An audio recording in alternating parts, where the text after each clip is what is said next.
It definitely changed my thinking, and it definitely changed the way that I run my own life. By the time you get done, you think that it's been one-on-one with you and Professor Sandel, you with the philosophers.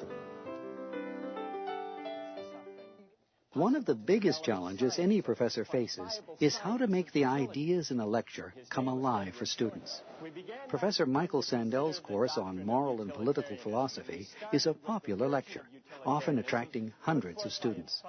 In spite of the size of the class, he manages to keep the students involved in the lecture by making it interactive, by giving them a voice in the lecture hall.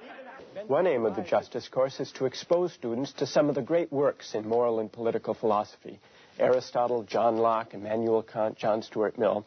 It's also to get students to reflect critically on their own moral and political convictions, to persuade them that these great books aren't just artifacts in the history of ideas. They're also episodes in arguments in which we're still engaged. Bentham assumes that pleasure and good are necessarily the same thing. But what about pleasure derived from the pain of others? What if you have a group of, say, 100 sadists?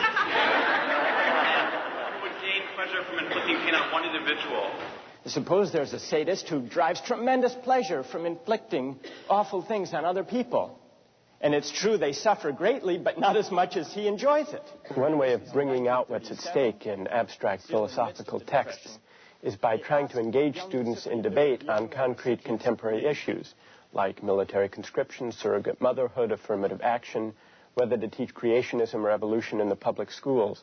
Once students take a stand, it's possible to bring out the theoretical issues underlying the positions they take. How many thought that Clarence Darrow had a good argument? Is there anyone who disagrees with that argument? The same argument could be made on the other side. And this is a particular issue where you really had to examine both the religious aspect and the evolution of the theory itself. And the way it's taught today, it runs counter not just to Christian fundamentalism, but so many theistic religions that by teaching it, that itself is imposing a specific morality. You can't really just leave the Justice course like you leave any other course and go on with your life, because it affects your way of thinking so completely.